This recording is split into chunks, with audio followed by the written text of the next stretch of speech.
গরম তেলের মধ্যে আমরা পেঁয়াজ, কাঁচামরিচ, রসুন বাটা দিয়ে ভালো করে নেড়ে নেব। আমরা আজ লতি রান্না করব, সেজন্য লতিতে একটু রসুনের পরিমাণ বেশি দিতে হয়। এখন আমরা সবগুলো মশলা একসাথে ভালো করে কষিয়ে নেব।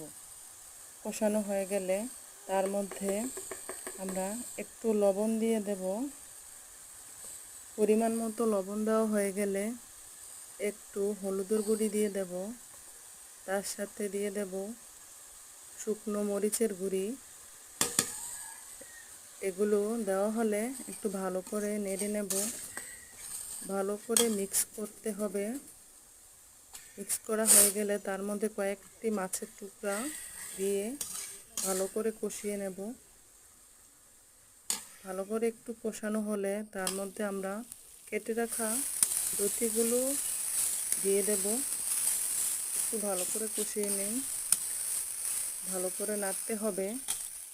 ভালো করে নাড়া শেষ হলে আমরা লতি দিয়ে দেব।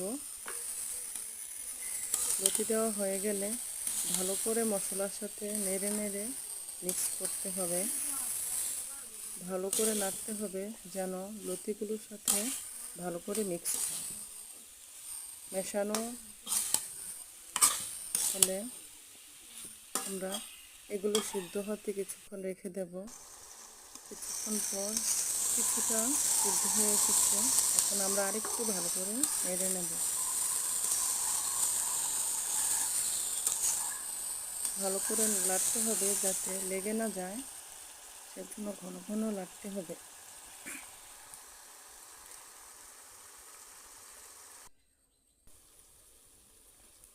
দেখুন আমাদের সবজিটা অনেকটাই সিদ্ধ হয়ে গেছে। এখন ঘন ঘন নাড়তে হবে, না হয় লেগে যেতে পারে। এভাবে লতি ভাজা খেয়ে দেখবেন, অনেক ভালো লাগবে। এখন মাছের টুকরোগুলো একটু ভালো করে ভেঙে মিক্স করে নেব যেন লতিটা খেতে অনেক মজা হয়। মাছগুলো ভেঙে লতিটার সাথে নেড়ে নেড়ে ভালো করে মিক্স করে নিলেই আমাদের লতি ভাজি তৈরি হয়ে যাবে।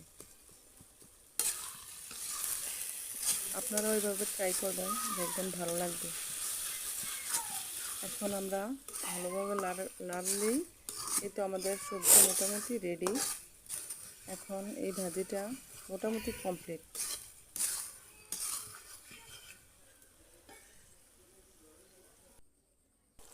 ফাইনাল